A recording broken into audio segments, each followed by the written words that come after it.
A year ago, I was presumed dead. Elizabeth Harper gazed at the city lights from the window of her luxury Boston apartment. She had been the founder and CEO of the successful real estate company, Harper Properties. Until a year ago. With her long hair pinned up and a glass of champagne in hand, Elizabeth smiled quietly. Tomorrow, her sister Linda would marry her husband. Of course, neither Michael nor Linda knew Elizabeth was alive. It was a perfect charade, wasn't it, Michael? Elizabeth murmured to herself. But tomorrow, it all ends. A year ago, Elizabeth's life had been perfect. She had just sold her company to a major corporation, acquiring millions in assets. Her 8-year marriage had been happy, at least on the surface. Michael Harper had a good reputation as a lawyer, and the couple was the envy of social circles. However, after the company's sale, Michael began to change subtly. He started coming home late more often and increased conversations about managing their finances. At the time, Elizabeth thought it was merely work stress. "You understand me so well, Linda." Elizabeth remembered overhearing Michael's voice that night. She had accidentally heard him on the phone. At first, she thought her sister was having problems and consulting Michael. Elizabeth and Linda's relationship was complicated.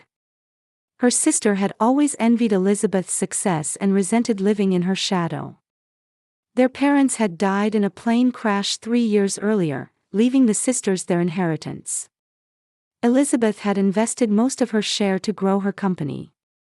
Meanwhile, Linda couldn't hold down a stable job and had squandered her inheritance on shopping and an extravagant lifestyle. "Michael, everything's going according to plan, right? If she's gone." Even now, she remembered how Linda's voice had trembled on that call. Elizabeth couldn't hear Michael's response, but anxiety shot through her chest. Still, she never imagined the worst was coming. 3 days after that conversation, Elizabeth drank wine offered by Michael and was suddenly overcome by drowsiness. The last thing she remembered was Michael putting her in the car, saying, "Let's go get some fresh air." When she next opened her eyes, Elizabeth was lying in a bed at an unfamiliar care facility. A nameplate on the wall read, "Jane Doe." Outside the window stretched the unfamiliar scenery of Ohio. "Boston real estate queen dies in car accident." That's what the old newspaper at the facility said. She was presumed dead at a facility run by Michael's friend, kept sedated and isolated from the outside world. However, due to a nurse's mistake in medication dosage, Elizabeth gradually regained consciousness. With the help of a young nurse who aided her, she had successfully escaped 3 months ago. "The insurance money and my inheritance, and I remember, just before my death, Michael pressured me to sign my will." Elizabeth set down her glass and looked at her outfit for tomorrow, a pure white dress. The perfect attire for her sister's wedding. Tomorrow, the lives of all 3 of us will change forever. Elizabeth took out her phone and scrolled through photos of the evidence she had gathered. Can you imagine making $10,000 a month just from YouTube, all from home? That's exactly what I did with Reddit Stories. No face, no voice. Check the link in the description if you're curious. Hospital records, payment records to doctors, emails between Michael and his accomplice physician. Everything was in place. "My dear sister, did you really not know?" Or. Elizabeth opened the program for tomorrow's wedding and looked through the guest list. Among the names was someone who held the key to solving all mysteries. She knew the full extent of Michael's plan, and tomorrow, she would expose everything. Michael and Linda's perfect wedding would turn into a nightmare in an instant. And that would be the beginning of my rebirth. St. Mary's Church in Boston was bathed in spring sunshine that day. Many prominent members of Boston society had gathered for the wedding of Michael Harper and Linda Carter. Colleagues from Michael's law firm, acquaintances from the real estate industry of his late wife Elizabeth. And Linda's friends. At the end of the crimson aisle laid out in the center of the church, Michael stood with a tense expression. His black tuxedo was perfectly tailored, with a white handkerchief peeking out from his breast pocket. Having just turned 38, he was about to transform from the tragic widower of a year ago to a man who found new love today. His best friend James stood beside him as his best man and whispered in his ear. "Are you okay? You look nervous." Michael nodded slightly and wiped the sweat from his forehead. "Yes, just thinking about finally starting a new life." Those words had a double meaning. The plan he had meticulously prepared over the past year would be completed today. Elizabeth's life insurance, her inheritance, and the proceeds from her company's sale. All rights would transfer to Michael, and a new life with Linda would begin. The sound of the pipe organ echoed through the church, and everyone turned toward the back. At the far end of the aisle appeared Linda, dressed in a pure white wedding gown. Now 32, she had grown remarkably beautiful since her sister's death. Released from Elizabeth's shadow, she was about to become the protagonist of her own life. To Michael's eyes, the diamonds on Linda's tiara, swaying with each step she took, momentarily resembled Elizabeth's life insurance money. He shook his head as if to dispel the thought. Linda walked slowly down the aisle, holding her attendant's arm. Her expression mixed joy with a hint of guilt. Just a year after her sister's death. But Michael needed her. And she needed him. They had comforted each other, and before they knew it, they had fallen in love. When she reached the altar, Linda stood next to Michael. They looked at each other and smiled slightly. "In a year, we'll be living in that property along the Hudson River," Linda whispered. "Yes, all the paperwork is ready. Once today is over." Michael began to say but stopped. Reverend Gray opened the Bible and began the ceremony. "Today, we have gathered here to bless the marriage of Michael Harper and Linda Carter." As the Reverend's voice echoed through the church, another voice rang in Michael's mind. "Almost there. It's almost over. All of Elizabeth's assets will be mine." Among the attendees was Carol, Elizabeth's best friend. She had continued to harbor doubts. The too sudden accident. The funeral with a closed casket. And Michael's recovery, which came too quickly. But she had no evidence to support her suspicions and had come today to celebrate the happiness of her friend's sister. The Reverend continued. They found each other amid hardship and nurtured their love through grief. Today, they pledged that love before God. Carol sighed softly. What would Elizabeth think of this situation? She had loved her sister deeply, but their relationship had always been complex. The ceremony proceeded smoothly, and eventually, the Reverend uttered those important words. "If anyone objects to this marriage, speak now or forever hold your peace." At that moment, the heavy doors of the church slowly opened. Light streamed in, silhouetting a woman's figure. Linda relaxed, thinking a friend had arrived late, but her expression quickly froze. She recognized the woman who had entered the church. Dressed in white, with her hair elegantly pinned up, was someone who was supposed to have died a year ago. "No way!" Linda cried in a trembling voice. The bouquet fell from her hands and scattered on the floor. The color drained from Michael's face, and he froze as if he'd seen a ghost. Elizabeth." Elizabeth Harper began to walk slowly down the aisle, smiling. Her steps were light, as if celebrating her resurrection from death. A wave of shock spread through the church, mixing whispers with cries of surprise. "Like a ghost, aren't I?" Elizabeth said aloud. "But unfortunately, I'm very much alive." She approached the altar and stood before her sister and Michael. Their expressions mingled fear with astonishment. "I've come to celebrate, sister. Marrying my husband." Elizabeth's voice was cold yet quiet. Michael collapsed to his knees and placed his hands on the floor. Cold sweat ran down his face, and his lips trembled.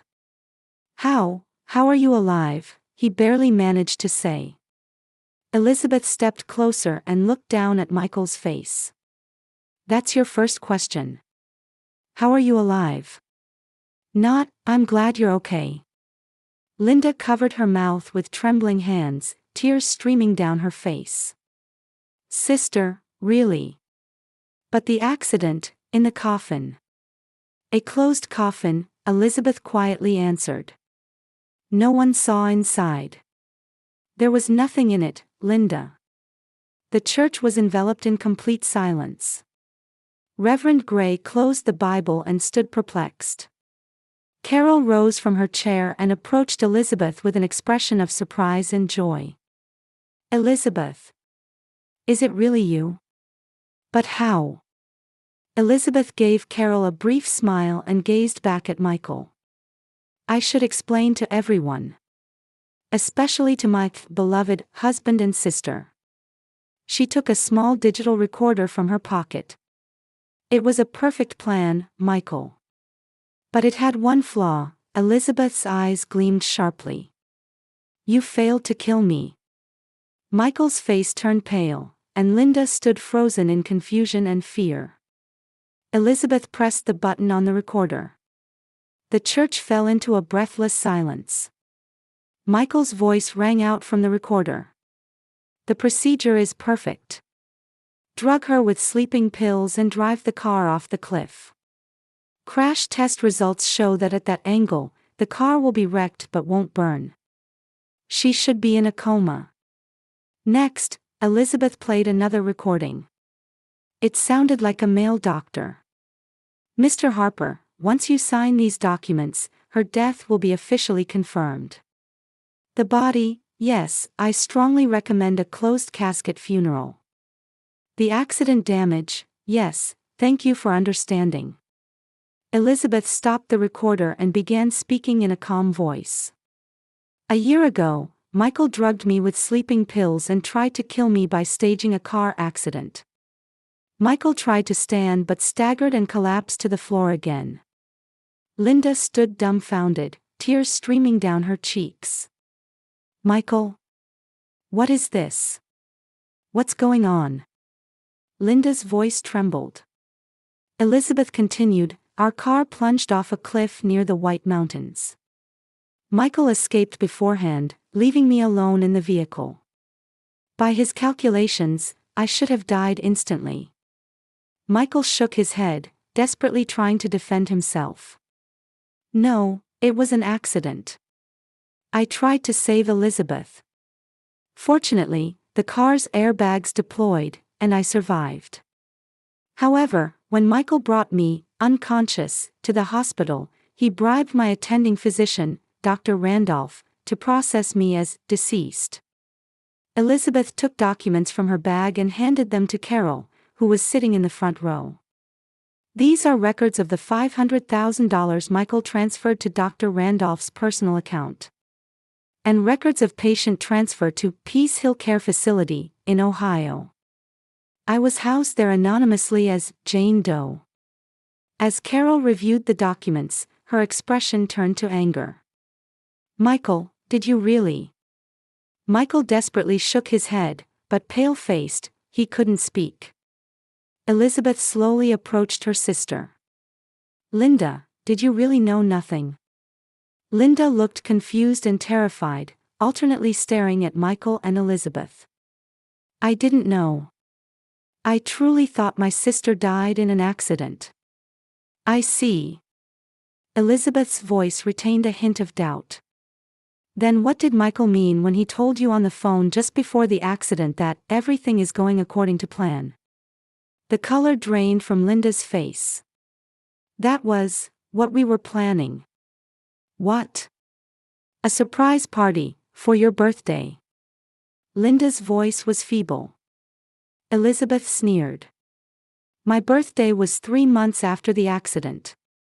Michael suddenly stood up. His eyes showed madness. "It's all your fault," he shouted at Linda. You were the one who wanted to invest in Elizabeth's company, if we hadn't rushed. Linda's eyes widened. What are you saying? I never. Shut up. Michael yelled. You were always jealous.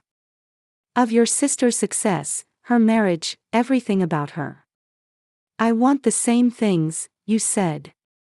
Elizabeth kept her distance from Linda and calmly said. After my death, Michael received $3.3 million in life insurance and my inheritance. Additionally, the rights to the remaining proceeds from my company's sale.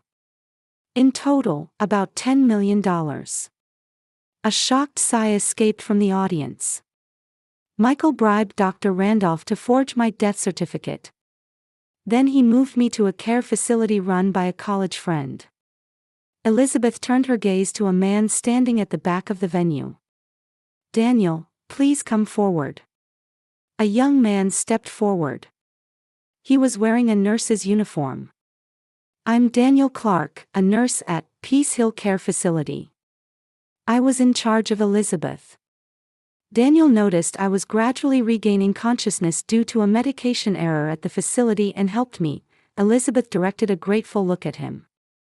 In fact, he helped me escape and gather evidence. Daniel nodded and began to speak. Mrs. Harper was registered as Jane Doe and was constantly sedated. The facility director, Dr. Blake, was a college friend of Michael Harper and was acting on his instructions. As I regained consciousness, I began to understand what had happened to me, Elizabeth continued. With Daniel's help, I escaped from the facility and started gathering evidence of Michael's crimes. Michael suddenly tried to run for the exit. However, James, Carol's husband, caught and restrained him. The facts are clear, Elizabeth said calmly. Michael tried to kill me, bribed a doctor to cover up the fact that I was alive, created a false death certificate, and then fraudulently received my insurance money and inheritance. She turned back to Linda. Sister, did you really know nothing? Or did you hate me enough to wish for my death? Linda shook her head, trembling. I didn't know, really. Her voice choked. I was truly grieving, thinking my sister had died. Michael comforted me at such a time. She suddenly turned to Michael and shouted in an angry voice, Did you use me? After trying to kill my sister, then me. Michael didn't answer, keeping his gaze fixed on the floor. From the back of the church, uniformed police officers entered. Elizabeth nodded to them. Detective Thompson, all the evidence is ready. The detective nodded and approached Michael.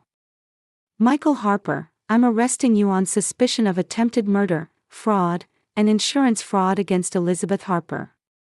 As handcuffs were placed on Michael, Elizabeth approached Linda. Linda was trembling, collapsed on the floor, her wedding dress spread around her. Linda. Linda looked up, staring at her sister with tear-soaked eyes. Sister. I can't believe it. I really. Elizabeth slowly reached out and touched her sister's cheek. I can tell by looking in your eyes. You didn't know. Her voice had softened slightly. That's why we need to talk. The people in the venue still couldn't recover from the shock. Carol rushed to Elizabeth and embraced her tightly. I'm so glad you're alive. Elizabeth hugged Carol back and quietly said. My death revealed many things. Who my true friends are, and who are not. She gazed at Michael being led away by the police. His face showed a mixture of fear and anger. A week had passed since Elizabeth Harper's resurrection became an explosive scandal. In a room of a luxury apartment in downtown Boston, Elizabeth sat facing lawyer Sarah Jenkins.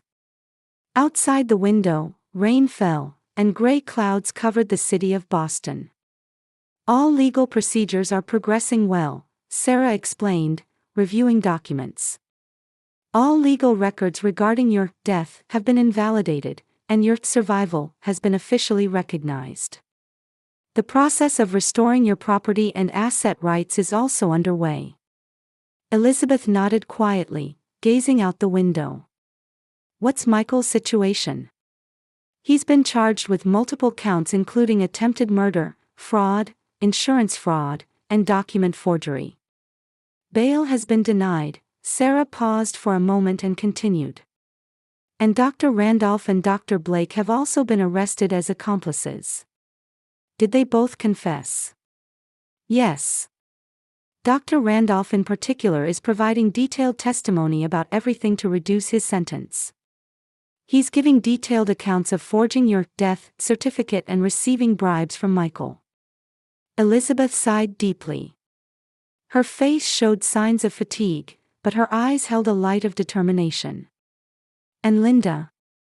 Sarah's expression softened a bit. She's cooperating as a witness. The prosecution has determined she wasn't an accomplice. According to her testimony, Michael seems to have lied to her as well. About the surprise party the day before the wedding. Yes. According to Linda, it was actually a plan for your memorial service. Michael apparently persuaded her by saying he wanted to do something special for Elizabeth. Elizabeth closed her eyes. Deep down, she was relieved that her sister was innocent. Have you seen her? Yes, yesterday, Sarah answered. She's quite emotionally distressed but says she wants to see you. Elizabeth slowly stood up and picked up her coffee cup. I still need time. Just then, the doorbell rang. Nurse Daniel entered with a stack of documents. Elizabeth, I've brought all the records from Peace Hill Care Facility, including email exchanges from Dr. Blake's account. Thank you, Daniel, Elizabeth smiled at him. Without your help, I might still be there. Daniel nodded awkwardly. I just did what was right. 3 months later, Michael Harper's trial began. The Boston District Court was filled with reporters and spectators. The story of the wife who returned from the dead had attracted national attention. Elizabeth took the witness stand and testified quietly but powerfully. She detailed her married life with Michael, the company sale, and the events of the night of the accident. The last thing I remember is being overcome by strong drowsiness after drinking wine Michael offered me. And when I became aware, I was lying in a bed at an unfamiliar facility. While answering the prosecution's questions, she occasionally looked at Michael in the defendant's seat. He was a far cry from his former confident self, pale-faced and downcast. Linda was also called as a witness. She testified about the beginning of her relationship with Michael and what he had told her after Elizabeth's death. He said my sister died in an accident. I was shocked. Linda stumbled over her words. Michael comforted me, and as time passed, we grew closer. Did the defendant ever tell you about his plan to murder your sister? The prosecutor asked. Never. Linda's voice trembled. If I had known, I would absolutely have. She looked at Elizabeth and wept. Sister, I'm so sorry. Elizabeth nodded quietly. Tears glistened in her eyes as well. The trial continued for 6 months. In the end, Michael was found guilty on all counts and sentenced to 30 years in prison. Dr. Randolph received 15 years, and Dr. Blake 10 years. 2 weeks after the verdict, Elizabeth faced Linda in her Beacon Hill home. A tense atmosphere flowed between them. Sister. Linda seemed to be searching for words. I think any words I say won't be enough. Elizabeth stared at Linda intently. I know you really didn't know. But I should have noticed. Linda shook her head. Michael's strange behavior, that closed coffin, everything. He deceived both of us, Elizabeth said quietly. He tried to kill me and used you. Linda stood up crying and approached her sister. I'm so happy to have you back, but at the same time, I'm so ashamed. Elizabeth slowly stood up and embraced her sister. Let's take time to repair this relationship. As sisters. Linda nodded, trembling. Thank you so much for forgiving me. They embraced for a long time. Outside, the rain stopped, and sunlight streamed through the window. 8 months later, she had rebuilt her company, Harper Properties, and achieved even greater success. From her office window, she could see the entire city of Boston. On her desk was a book, Return from Death, My Story of Coming Back to Life. This book, chronicling her experience, had become a national bestseller. Most of the royalties were donated to the Second Chance Foundation she had established. This organization worked to support victims of fraud and domestic violence. With her sister's help, Linda had started her own real estate brokerage business. Their relationship was gradually being repaired and bound by stronger ties than before. Mr. Carter is waiting, her secretary's voice came through the intercom. Send him in. The door opened, and Daniel Carter entered. He was wearing a suit now, not his former nurse's uniform. Here's the investigation report. He handed over some documents. A list of accomplices Michael is trying to contact from prison, with evidence. Elizabeth nodded and reviewed the documents. Thank you, Daniel. I really appreciate your investigative skills. She gazed out the window. Michael had sent letters from prison several times. They contained apologies and requests for reconciliation, but Elizabeth hadn't replied to any of them. He's still plotting something, isn't he? Yes, Daniel answered. But we're one step ahead. Elizabeth smiled. At the Second Chance Foundation she established, Daniel had become the head of the investigation department, specializing in tracking fraudsters and stalkers. Justice always prevails, Daniel. This time, I won. Elizabeth said quietly. And we'll continue to fight for other victims too. Outside the window, a new day was about to begin. 5 years later, Elizabeth sat at a café terrace on the Rive Gauche, sipping coffee and watching the flow of tourists. Her profile was more peaceful and confident than 5 years ago. Sorry, did you wait long? Linda sat down at the table with shopping bags in hand. She exuded a more composed atmosphere than before, and her hairstyle was more sophisticated. Not at all, Elizabeth smiled. I was just enjoying the spring in Paris. The two were enjoying their annual European trip. This time, they planned to visit France, Italy, and Greece over 3 weeks. Heard from Alex? Elizabeth asked. Linda smiled happily, making her engagement ring on her left hand sparkle. Yes, he'll join us in Rome tomorrow. It seems his business meeting went well. Linda's fiancé, Alex Dawson, had been a client of the real estate consulting company she had started 2 years ago. He was a sincere and caring man who loved Linda, knowing all about her past. How's the new Harper Foundation project going? Linda asked while ordering coffee. It's going well, Elizabeth's eyes sparkled. We've been able to set up 12 support centers across the country.